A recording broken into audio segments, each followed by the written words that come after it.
Assalamu alaikum, my dear students. This is Tawheed Pawez, resource person at Bandipora. So dear students, आज हम discuss करेंगे speciation. तो जो हमारा डिस्कशन रहेगा, जो हमारा लेक्चर रहेगा, उसमें हम देखेंगे स्पेसिएशन क्या होती है. डियर स्टूडेंट्स, उसमें हम कोशिश करेंगे कि जो हमारा कंसेप्ट है स्पीशीज़ का वो क्लियर हो जाएगी, और हम कोशिश करेंगे जो फैक्टर्स है which are responsible for speciation वो हम इसमें डिस्कस करें. सो डियर स्टूडेंट्स, जब हम स्पेसिएशन की बात करते हैं, पहली चीज़ जो आती है दैट इज ऑफ स्पीशीज़. हम स्पीशीज़ किनको कहेंगे, किस चीज़ को हम स्पीशीज़ कहते हैं.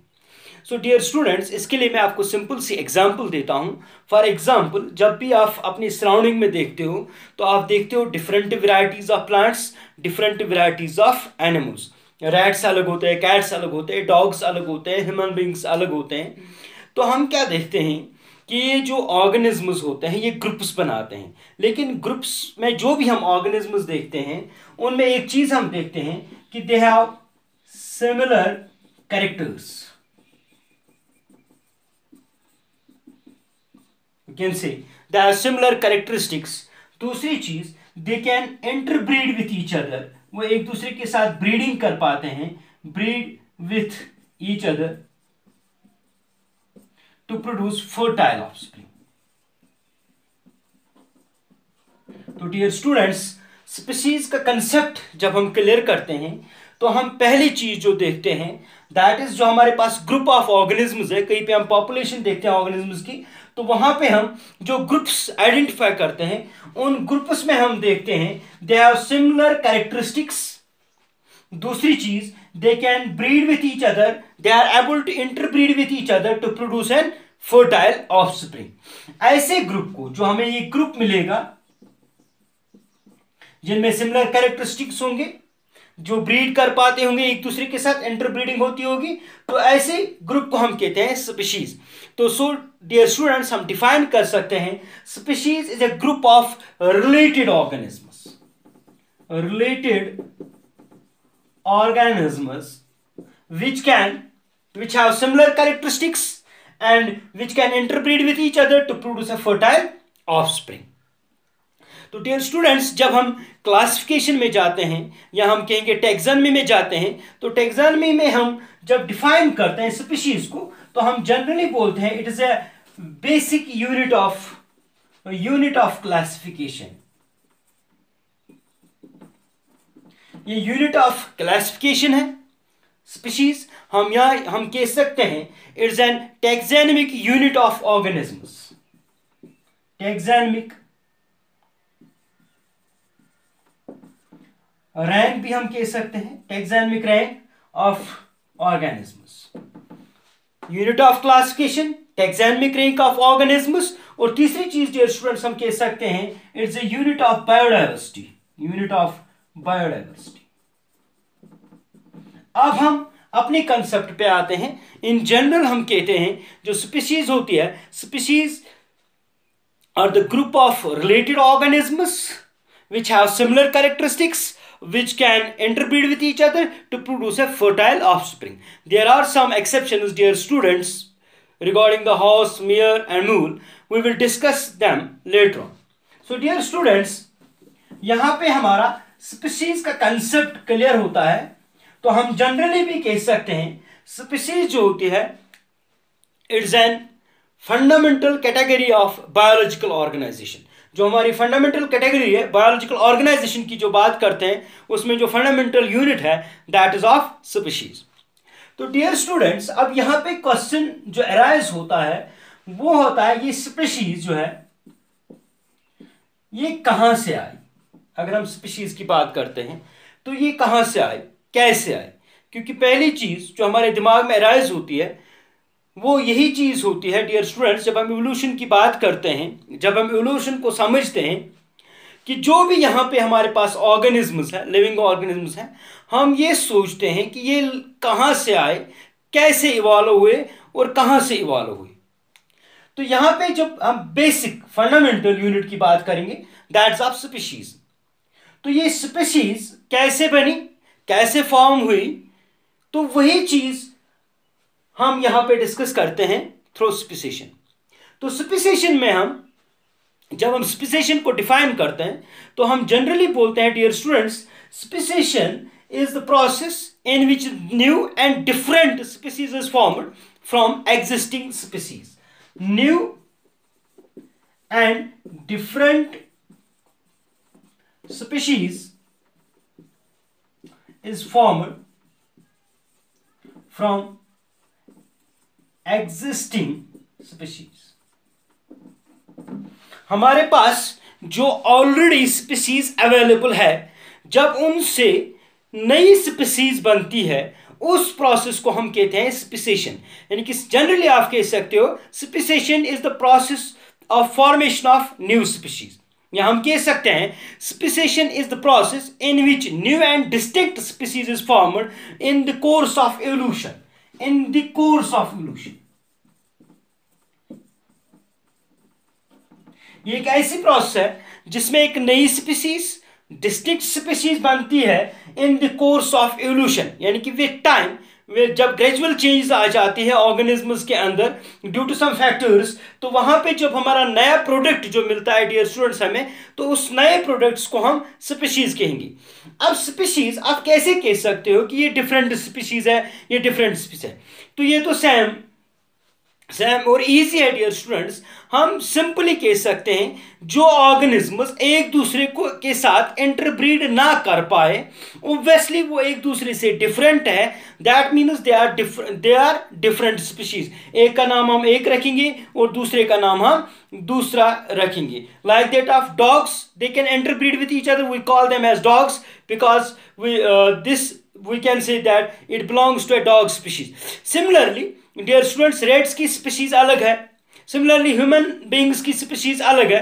सिमिलरली प्लांट्स में आप देखोगे रोज प्लांट अलग स्पीशीज है, इसी तरह आप लेंगे मैंगो प्लांट अलग स्पीशीज है, पैडी फील्ड्स में आप पैडी प्लांट्स देखोगे तो वो अलग स्पीशीज है। तो ये डिफरेंट स्पीशीज है। अब हम कैसे बोलते हैं डिफरेंट है? Because they are not able to interbreed with each other, they are not sharing the similar characteristics. जो सिमिलर कैरेक्टरिस्टिक्स शेयर करते होंगे, जो इंटरब्रीड कर पाते होंगे एक दूसरे के साथ, उनको हम स्पीशीज कहेंगे। लेकिन ऐसी प्रोसेस जिससे हमारे पास नई स्पीशीज आती है, फॉर्मेशन ऑफ न्यू स्पीशीज होती है, तो डियर स्टूडेंट्स उस प्रोसेस को हम कहते हैं स्पीसिएशन। अब कौन से ऐसे फैक्टर्स है जो रेस्पॉन्सिबल है फॉर स्पीसिएशन? हमारे पास ऐसे कौन से फैक्टर्स हैं which are responsible for speciation? So dear students, पहला फैक्टर जो है दैट इज जियोग्राफिकल आइसोलेशन।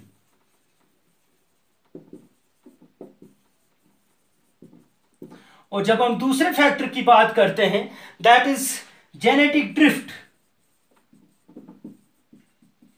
और तीसरी चीज जो है dear students that is the variations. अब हम डिस्कस करेंगे इनको एक एक करके। जियोग्राफिकल आइसोलेशन से कैसे न्यू स्पीसीज फॉर्म होती है, जेनेटिक ड्रिफ्ट से कैसे न्यू स्पीसीज फॉर्म होती है, और वेरिएशन से कैसे न्यू स्पीसीज फॉर्म होती है। तो dear students, let me talk about geographical isolation. Geographical isolation बहुत ही सिंपल है। जियोग्राफिकल आइसोलेशन ये एक ऐसी आइसोलेशन है जिसमें हम ग्रुप ऑफ ऑर्गेनिज्म्स जो है वो सेग्रीगेट हो जाते हैं, ग्रुप ऑफ ऑर्गेनिज्म्स सेपरेट हो जाते हैं एक दूसरे से due to some physical barriers. यहां पे फिजिकल बैरियर्स की बात करते हैं। जब कुछ फिजिकल बैरियर्स आ जाते हैं एक ग्रुप ऑफ ऑर्गेनिज्म्स में, तो उससे वो एक दूसरे से आइसोलेट हो जाते हैं, अलग हो जाते हैं। ऐसी आइसोलेशन को हम कहते हैं geographical isolation, like that of mountain range. अब दूसरी चीज जब हम बात करते हैं माउंटेन रेंज के बाद रिवर्स की बात करते हैं, सीज की बात करते हैं, डेजर्ट्स की बात करते हैं, या लॉन्ग डिस्टेंस की बात करते हैं, तो so they are the physical barriers. For example, we have a population and they belong to the same species. यहां पे हमारे पास एक ही स्पीसीज है। अब क्या हुआ, due to these physical barriers, ये फिजिकल बैरियर्स बीच में आ गए, तो this species gets divided into two groups. This is the physical barrier. Now जो हमारे पास for example this is group 1 and this is group 2। अब यहां पे सेम एनवायरनमेंट है जो यहां पे था, लेकिन यहां पे जब फिजिकल बैरियर बना तो ये जो स्पीशीज, ये जो ग्रुप ऑफ ऑर्गेनिजम्स है, इन्होंने अडॉप्ट किया यूनिक एनवायरनमेंट। पहली चीज यहां पे अडॉप्ट हुआ यूनिक एनवायरनमेंट, और with time it will take thousands of years. Environment unique होने के साथ साथ यहां पे एक और चीज डेवलप हो गई, दैट इज जेनेटिक चेंज। यहां पे जेनेटिक चेंजेस आ गई इस ग्रुप में। सो डियर स्टूडेंट्स, जब यूनिक एनवायरनमेंट बना, जेनेटिक चेंजेस आ गई, यहां पे एक रिजल्ट जो आया that is reproductive isolation. Reproductive isolation. How reproductive isolation? क्योंकि ये जो ग्रुप है दे can interbreed with each other because they have similar characteristics, they are sharing the same characters, and they are able to interbreed with each other, so they are able to produce the fertile offspring. But their genetic makeup are same because genetic variations took place within this group. So their genetic makeup is same, so they can interbreed with each other to produce a fertile offspring. Now dear students, if we try to interbreed, to breed them with this group, अगर हम कोशिश करेंगे कि ये reproduction करें इस group के साथ, they are not able to breed with this group. ये एबल नहीं होंगे कि ये इनके साथ ब्रीड करें फिर फर्टाइल ऑफस्प्रिंग प्रोड्यूस करें, क्योंकि इनके अंदर जेनेटिक चेंजेस आ गई है, तो इनका जीनोटाइप जो है इनके साथ नहीं मिलता है due to this physical barriers that resulted in the formation of reproductive isolation.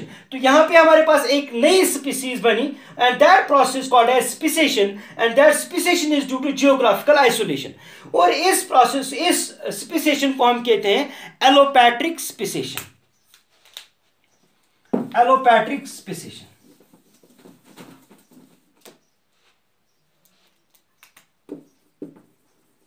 Allopatric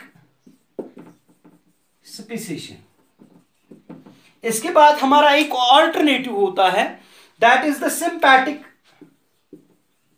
सिंपैट्रिक speciation. So dear students, सिंपैट्रिक speciation जो है it is just a controversial alternative of allopatric speciation. Allopatric speciation में क्या होते हैं, फिजिकल बैरियर्स होते हैं। तो due to physical barriers reproductive isolation हो जाती है, लेकिन जब हम सिंपैट्रिक स्पीसेशन की बात करते हैं, जियोग्राफिकल आइसोलेशन, यहां पे फिजिकल बैरियर्स नहीं होते हैं। Due to some other reasons यहां पे रिप्रोडक्टिव आइसोलेशन हो जाती है। सिंपली रिप्रोडक्टिवली ये आइसोलेट हो जाते हैं, एक दूसरे के साथ रिप्रोडक्शन नहीं करते हैं, ब्रीड नहीं कर पाते हैं। विथ टाइम इनके अंदर चेंजेस आ जाती है, जेनेटिक चेंजेस आ जाती है, यूनिक एनवायरनमेंट डेवलप होता है विदाउट फिजिकल बैरियर्स। तो यहां पे भी न्यू स्पीसीज फॉर्म हो जाती है। सो डियर स्टूडेंट्स, अगर हम एलोपैट्रिक स्पीसेशन की बात करते हैं, जियोग्राफिकल आइसोलेशन की बात करते हैं, अगर आप डार्विन्स फिंच लेंगे, डार्विन्स फिंच, तो Darwin's finch according to Darwin वो डेवलप हुए, वो शेयर करते हैं कॉमन एंसेस्टर, लेकिन वो स्पीसीज जो है वो डिफरेंट है। कैसे? How it happen?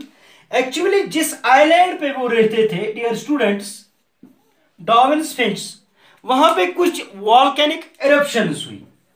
तो जब वॉल्केनिक इरप्शंस हुई डियर स्टूडेंट्स, ये जो ग्रुप था फिंच का, दे गेट सेग्रीगेटेड, ये सेग्रीगेट हुए, ये अलग अलग हुए एक दूसरे के साथ। यहां से एक फिंच का ग्रुप बना, यहां से दूसरे फिंच का ग्रुप, और इन्होंने यूनिक एनवायरनमेंट डेवलप किया। यहां पे यूनिक एनवायरनमेंट डेवलप हुआ। विद टाइम इनके अंदर जेनेटिक चेंजेस आ गई, इनके कैरेक्टरिस्टिक्स में भी चेंजेस आ गई, और ये ग्रुप जो है ये इनसे डिफरेंट बना। इनके कैरेक्टर्स एक दूसरे के साथ मिलते थे, लेकिन इसके साथ नहीं मिलते थे। ये इंटरब्रीड कर सकते थे, लेकिन इनके साथ इंटरब्रीड नहीं कर सकते थे। वो this is separate species, this is separate species. In this way different types of species have been developed from the Darwin's finch. So dear students, this is geographical isolation. Number second is the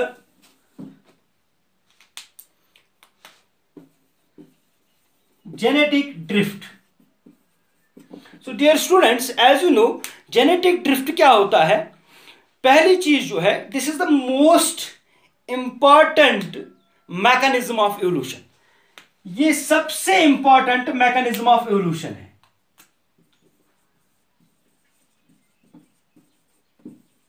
जिसके through evolution हो जाती है, genetic drift.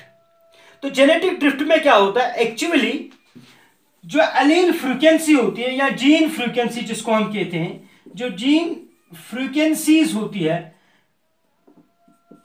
या allele frequency जिनको हम कहते हैं, वो चेंज हो जाती है विथ कोर्स ऑफ टाइम। लेकिन जो ये चेंजेस आ जाते हैं, this changes took place by chance. जब जीन फ्रीक्वेंसीज या एलील फ्रीक्वेंसी चेंज हो जाती है बाय चांस, ऑब्वियसली यहां पे जो जेनेटिक मेकअप है डियर स्टूडेंट्स, जेनेटिक मेकअप जिसको हम जीनोटाइप कहेंगे, वो चेंज हो जाएगा। तो इससे भी रिजल्ट होता है formation of new species. Through genetic drift से भी न्यू स्पीसीज फॉर्म होती है, ये भी रोल प्ले करती है in the process of speciation.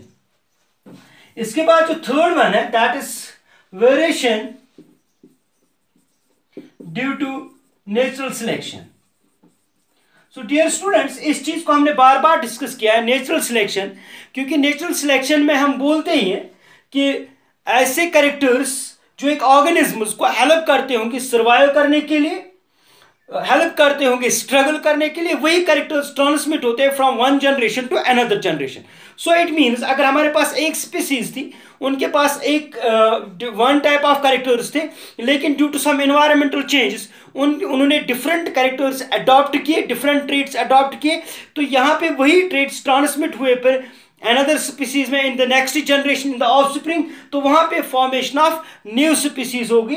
तो इसको हम कहते हैं variation due to natural selection.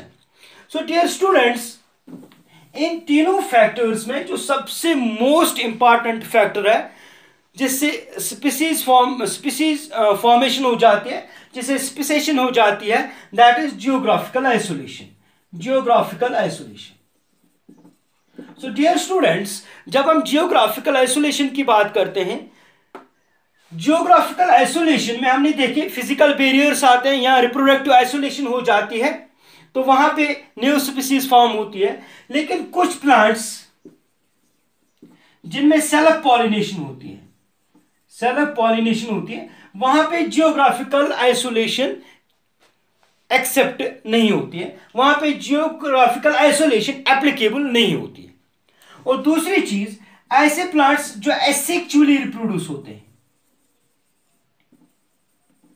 जो प्लांट्स एसेक्सुअली रिप्रोड्यूस होते हैं, क्योंकि वहां पे बैरियर्स की कोई गुंजाइश ही नहीं है, तो वहां पे भी जो फॉर्मेशन ऑफ स्पीसीज है वो थ्रू जियोग्राफिकल आइसोलेशन नहीं हो जाती है। तो स्पीसिएशन जो है ये प्लांट्स में भी होती है डियर स्टूडेंट्स, तो एनिमल्स में भी होती है। हर किसी ऑर्गेनिज्म में फॉर्मेशन ऑफ स्पीसीज होती है with time, but it will not happen abruptly, it will take a lot of time. This speciation process takes thousands of years, it takes millions of years. So thank you my dear students.